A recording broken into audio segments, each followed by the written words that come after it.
Hey, how's it going? My name is Ashley Rose, but you can call me Ash, and this is my channel. Welcome, all of you outsiders. If you're tuning in for the first time, welcome again. We are sponsored by Phoenix Rising Cosmetics, which used to be Vampire Cosmetics. You can get up to 20% off on all your cosmetic needs at A Rose CPU. That's Charlie Papa Echo if you're on audio. We're also sponsored and supported by Abracadabra NYC, the year-round Halloween store, 10% off. Use the code ARoseDistortion. That's my handle on all social media. And I'm here with Ryan from Boogeyman. How are you doing today, Ryan?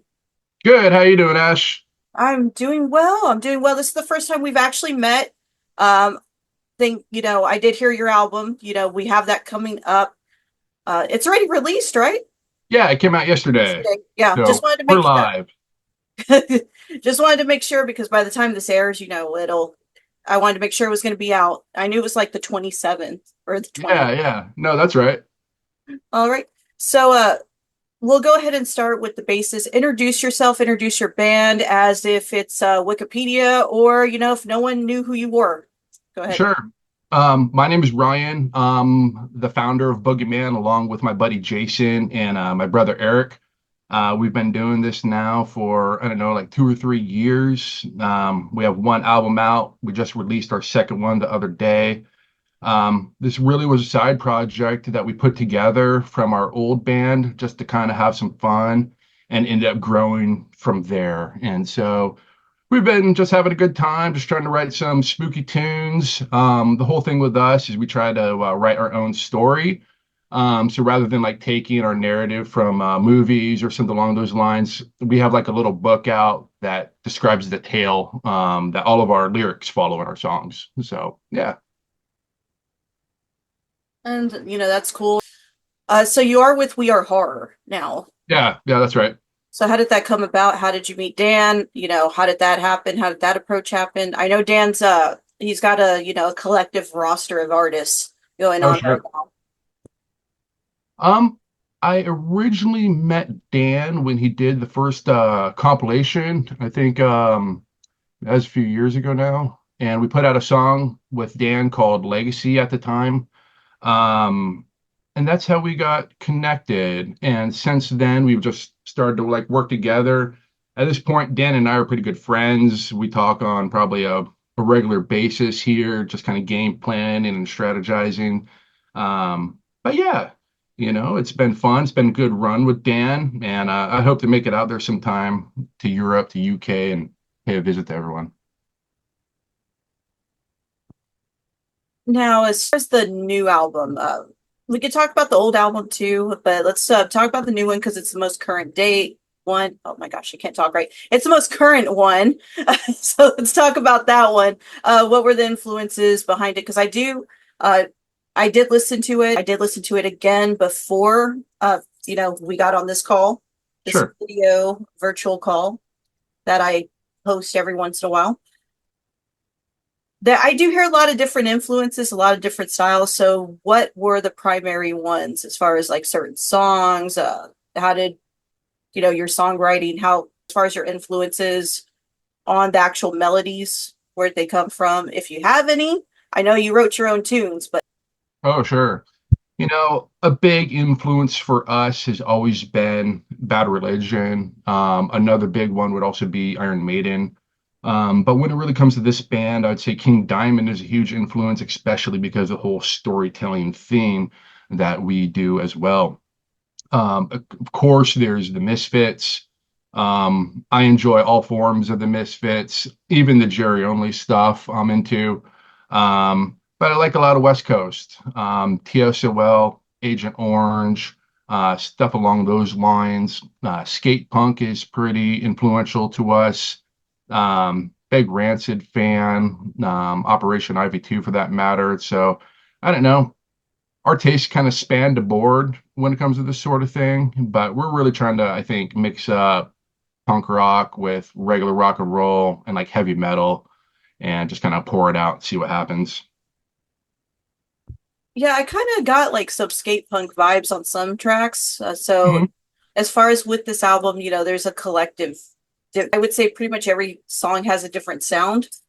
Some of them Oh, are very sure. similar, but the prominent one I did get was like skate punk, which I liked. I enjoyed. I very much. Okay. So as far as what you play, tour dates, what do you got going on? What do you have coming up? Right now we're working on a show here in December. I think we're going to be doing that at the Blues. We're still trying to nail down the details there. I think that's going to be our official like release for the album. Right now I'm really kind of gearing up to get out of town in 2025 and maybe, I don't know, get back out to Vegas. It'd be good to get with Damned by the Night again. I'd also like to get out to California and do some stuff there. Just trying to branch out, really outside of Phoenix. I'd even like to get to Tucson. So these are all kind of the plans that I'm trying to work on right now at the moment. Do you have a current favorite track that you've recorded? There's quite a few, there's a lot of diversity on this album because mainly I was really trying to like tell the story. And when I presented these songs to Jason, he's the one that writes the lyrics and the melodies. I wanted him to have like a variety of like different things to choose from when it came to like feeling and that sort of thing. Um, I was talking to Will the other day about my favorite track. I told him I think Communion into Wind, but I think I'd tell you My Eyes. It's our first track. I think it just sets the pace, has a creepy vibe. I just really like playing full chords, full minor chords, along with like power chords, and also bringing in the organ at the same time. I don't know. There's just something about it for me that really does the trick. Yeah, I think if anyone hasn't heard it yet, definitely, I think they should go check it out. Let's go ahead and talk about when you first started with this band as a side project, your first album that came about. I know I just wanted to go over briefly the current album because that is what you got going on right now. And I want Right. to make sure everyone checks it out because it, like I have mentioned to other people, I think horror punk has kind of evolved into just not just horror rock, not just the standard doo-wop sound. What I do like is the fact that everyone's using different influences. Like I do hear Bad Religion a lot from a lot of bands. That Bad Religion seems to be like one of the major ones, even though it's not horror punk, Right. horror rock. True. But Bad Religion is the one I hear a lot of them, even in psychobilly, any type of billy music, I do hear Bad Religion come up, which I think is pretty cool that Bad Religion is universal in that aspect. And they have a great sound. I've seen Bad Religion twice, in my Okay, lifetime. sure. But let's go to your first album. If people haven't heard the first album, I think they should check it out. So let's talk about your creative process with your first album. And of course, let everyone know the name of it. Let everyone know, what your favorite track is. How did that come about? We all know it's a side project, but Mhm. I'm kind of glad it's evolved into you moving at another pace and branching out with Boogeyman. Yeah, absolutely. Thank you. I appreciate that. It's been something that it's something that came up like out of fun. At the time, we were in a band, Jason and I called the Sanitation Squad, and that was more of like a Iron Maiden stylized like power metal band. I wrote a song, it's like a three chord sort of song. It certainly wasn't a metal song, but I sent it over to Jason because we like this sort of thing and said, hey, give it a shot, let's just see for kicks. And so he sent it over to me. And at that point, we're like, hey, well, that was cool. And this is fun. Let's do some more. And that led into like everything else. And now that, unfortunately, Sanitation Squad isn't doing too much anymore, Boogeyman has really become like the main act that Jason and I have been focusing on lately. But our first album is self-titled Boogeyman. I think 11 tracks on it altogether. Um, I think my favorite song off of that would probably, I don't know, it's tough to say and always changes, but probably Afraid of the Dark. There's just something about the way it grooves. And I don't know, it's also clean and a major key song. And I just feel like when those major key songs really pop off, they really make an impact. And so, really happy with that one, but really happy with all the tunes. So, Do you have anything in particular that you enjoy in horror, since this is a primary, goth rock horror punk channel that I have, Hmm. anything particular? Because I know people like a certain type of horror, whether it be that they're reading, books, or as far as film, TV, anything in particular, do you like sci-fi? Do you like slasher? I know that there's a lot of different influences going on there. Oh yeah.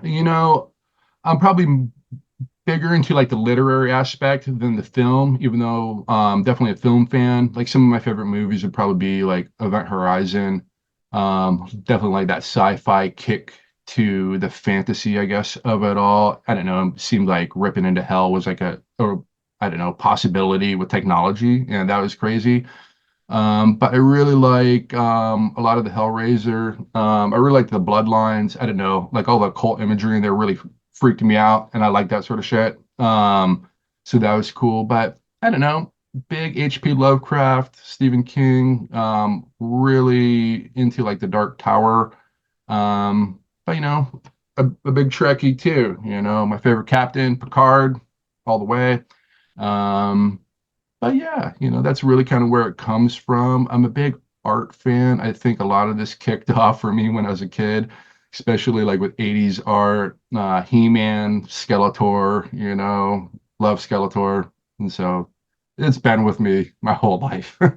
You know, Out of like all like the animation villains, I think Skeletor is probably like one of my favorites as far as even if you think back to like I'm not talking about the comics. I mean the comics were cool that came with the toys, don't get me wrong. Yeah, yeah, sure. But if we're talking about like just animation, just the puns that he would say that were intentionally meant to be, very dismissive of you as a person. Yeah, yeah, yeah. So that's I always preferred him over Hordak, which is like on Shiva. Oh yeah. Like Yeah, I thought totally. he was the cooler villain. Oh yeah. Like, and I like Hordak, I can dig it, but no, Skeletor has got it down. Yeah, hands down. He's like the coolest. He's probably the coolest animated villain in my opinion. Do you like any of the new stuff that they No, have on Netflix? I haven't watched it. I don't care for the animation style. Oh, really? Yeah. No, I can I'm understand that that. type It's of good person. though. I like it. I like it. Yeah. My sister checked it out because, that's roughly about her time when it was released originally. Okay, sure. So, like, me and my sister, we have like a kind of a little bit of a generation gap. She's older, I'm younger. So, like, that's how I like pretty much know Okay. like that type. Yeah, it makes sense. Yeah. Just, you get influenced by your like older siblings, like what you like. Uh, but yeah, he was always the cooler villain in my opinion. And Eternia, Yeah, Eternia. uh, completely off subject. My father, he No, always go for this. I want to hear this. he always said this shit about Eternia. He said that does everyone work out there? Because every character in the background, when you go to the like when they show the scenes of like the pub or the restaurant, Sure. everyone's in shape, everyone's jacked. Totally ripped. So yeah, Nothing like having a bicep bigger than your head. That's yeah, great. everyone's totally jacked, everyone's ripped. He's all, does everyone work out there? But yeah, so I totally dig it. As far as Stephen King, I like H.P. Lovecraft a little bit more, so I can relate to that aspect. Stephen King's Sure. not necessarily for everyone, but I think he's just so well known. They're I a big do, part of it. yeah, Yeah, so well. agreed. I some of the books I've never like really finished. Like I didn't finish it, Okay. but I did read Carrie. I did read was it Gerald's Game. Okay. I did read a handful of them. I haven't quite got to like reading The Shining, but I've been wanting to. Oh, sure. You like the Dark Towers? Oh, I yeah. did My favorite of it recently. all. Stephen King is another one that I hear as far as influences too, Oh, yeah. as far just literary aspects. I know when I interviewed Nim from Nimvend, Oh, yeah. a Okay, lot sure. of his yeah, a lot of his tunes are based actually about Stephen King books, which I didn't even know until he actually told me. Nice. I love that. So it's pretty cool. It's I like the fact that it's everyone's got these different influences, not just on film. Absolutely. And I feel like there's a bigger push lately to go beyond just like the film aspect. Like I see so many other bands like doing like comics or stories or movies and like further film content of their own. Like, I don't know, it's really cool to see I think it's the Deadsville people, they're putting together, I think, their own like Amityville Barbie movie. Like it's fun, and so Saw so something. it's cool to see that. I actually saw something about that. I think I saw it on Facebook. Yeah, Like sure. a, like a flyer ad, whatever that was made, and I saw that. I was like, that's interesting. That's a trip. Oh yeah, but it looks like a good time, and I think that's what they're going for. The important thing is, everyone's having a good time. That's one thing I love about this community and this genre is that we're all just having a good time. It doesn't necessarily have to be serious. I think the best, if we're going, horror rock, horror punk in general, even psychobilly, I think the best tracks you get is storytelling. And I think that's the Sure. important aspect of every song. Agreed. Even though it's considered a niche genre in the actual subculture, Hmm. at the end of the day, I think we're all just here just trying to have a good time. I agree, and that's what's nice about this because I do think it is like an escape where you can step away from your own reality at the time and jump into something else. There's something always that's been appealing to me about a campfire story, and growing up and camping and sitting around a campfire, and hearing spooky tales. I think a lot of that kicked this off, at least for me and probably several others.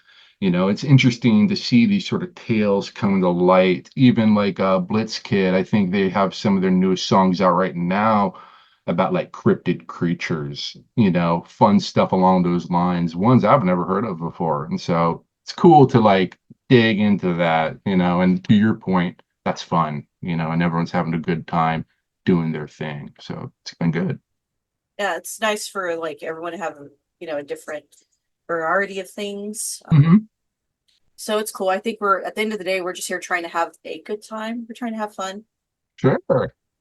It is going to be the month of October when this airs. Nice. So Perfect timing. let's talk about like Halloween. Let's talk about whether you want to talk about Halloween, Day of the Dead, Sure.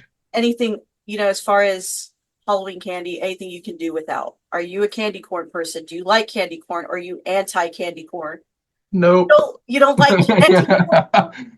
But I eat it, so it's like one of those things. I'm like, okay, it's time. All right, candy corn, eat some. Okay, cool, I'm good. Next year. You're anti candy corn. I know, I'm sorry, I've let everyone down. Uh, But my redeeming feature is my wife is her birthday is Halloween. And so, which was very awesome and fun. And so, we have a good time, doing Halloween things and going out. But now, I have a son. He's 12, and so we go out for Halloween quite a bit. So it's kind of fun to like dress him up and maybe go around the corner and scare the kids that he's with, as they're going from house to house. But yeah, pretty usual for us. is there anything particular you do like? Because I'll be honest, like I know people don't agree or they can disagree with it, but I'm really into like popcorn balls. Okay, sure. That's like my favorite like treat that comes around on Halloween besides like candy apples. But the problem is it's like I can never finish a candy apple. But yeah, I'm a popcorn ball person. So I think I like the whole like kitsch of like going out on the night with your bag and going from door to door and getting that candy. There's also something about, I think it's I don't know, the season. Like I'm here in Arizona, and so on Halloween, it could be 100 degrees, but as soon as you start to see Spirit opening their shops in August, you know that the cooler weather is going to start coming around here too. But, and people are starting to like decorate for Halloween like they would like for Christmas. And I love that. I love seeing a 12-foot skeleton in your yard. Like, keep that up, please. So, it seems like it's growing. I like that. yeah, it's there's just something particular that you know. And I think, like, like you said, as far as with spirit, when it opens, like it's going to be nice and cool. Because I'm from Texas, I'm from South Texas. Okay. So it's not just hot, it's fucking humid. Ugh. And it's the worst. Like, you could be wearing whatever, and it's that type of humidity where your skin is sticky. So your Yes. clothes stick to you. So we kind of look forward to fall. But Halloween's kind of a big deal in my hometown. Nice. And they also celebrate like Day of the Dead too. Oh yeah, we've got a lot of that here, especially like with the Hispanic culture. And I love that. You know, I feel fortunate to have, to me, it's like a two in one. You got Halloween, then Day of the Dead. It's like sweet, and at that point you have all these fun like desserts and candies, like the sugar skulls and things along those lines. And I didn't know, it just brings a whole nother like cultural aspect to it. And I also like the meaning behind it, which is really, I think, remembrance of the dead and the spirits and kind of keeping them with you. And I've found that in my own personal life, I think, to be more helpful to keep them with me than to move on. Um, and I think there's a lot of that in Boogeyman too, for that matter. Well, it's that's one of the cool things. Where can everyone follow you? Where can they find you? It's just Um, Bandcamp is probably the best place. That's where we run the shop from. But ultimately, it's going to be Facebook. We don't have like a web page or anything along those lines. I don't think I ever will. Um, but we're on Facebook. I think we're Boogeyman 623. We're also on Instagram. We have a YouTube channel as well, and Spotify. So try to spread it out wherever I can, and I have all the songs too on Spotify from the second album. They're all streaming right now. So if you're curious, go check them out, give them a play, and if you like it, pick up the album. That'd be great. now I just wanted to get that thrown in there before we, you I know, appreciate you. before we cut this off. I just wanted to get, that in there. Anything else that you want to share? Anything upcoming? You got any videos coming out, lyric videos that everyone should look out for as well? Merchandise? We're working on some new merchandise right now, probably some new t-shirt designs. I know even though we just dropped this album yesterday, I know we're still pretty hungry to do more. And so I know we're anticipating a few other releases here in the future. Not really sure what sort of time frame we're looking at right now. Um, but we like going in the studio. We like cranking out tunes, and we got quite a few right now. So that's kind of the general plan at the moment, other than trying to do as many shows as we can in 2025. Yeah, that seems to be what everyone's preparing for is 2025. I've noticed like everyone's preparing Yeah, for 2025. you we're wrapping up the year. Here we go. Yeah, everyone's already planning for summer 2025. I've seen a lot of festivals start advertising and dropping for as far as who they're going to have play where in 2025, which I think is pretty Oh cool. yes. Yeah. So I know we have a couple of them like up north. We have one in Austin getting ready to drop, and I believe there's one in Colorado that's getting ready to drop. Oh, okay. I have to look. I'm not. Don't quote me on that, but gradually, as soon as they start getting closer to the date, I'll put them up and I'll talk about them. Grad- Sure. I know Nate from Pretty with the Lights Out has his thing every October. So this is, I believe he said this is the second Horror Punk Fest that he's having Oh, nice. in his area. He's also on We Are Horror. I've Nate's a cool guy. I've interviewed him before last Oh year. yeah. He is a great guy. I spoke with him a few times here and there. Anyone that you're interested in collabing with? You know, Dan and I, we talk about this quite a bit. And there's quite a few people. I think I'd rather collaborate with almost anyone rather than not. I don't know. I don't know. It's just fun to make music. And I think some people get too, I don't know, anxiety ridden or whatever it is about it. Just put out the damn song. Like, it's just Not the music, dance people. song. Like it's gonna be okay. Your painting will never be finished. You need to know when to call it and move on. But people that I really respect, I think I'm a real clean vocal fan. Ultimately, I really like David from Evelyn's Casket. I would like to do something with him someday. I also really like Nate. I'm not a big fan of rough singers generally, but I think Nate is able to hit that right in the right spot. And I really like that and appreciate it.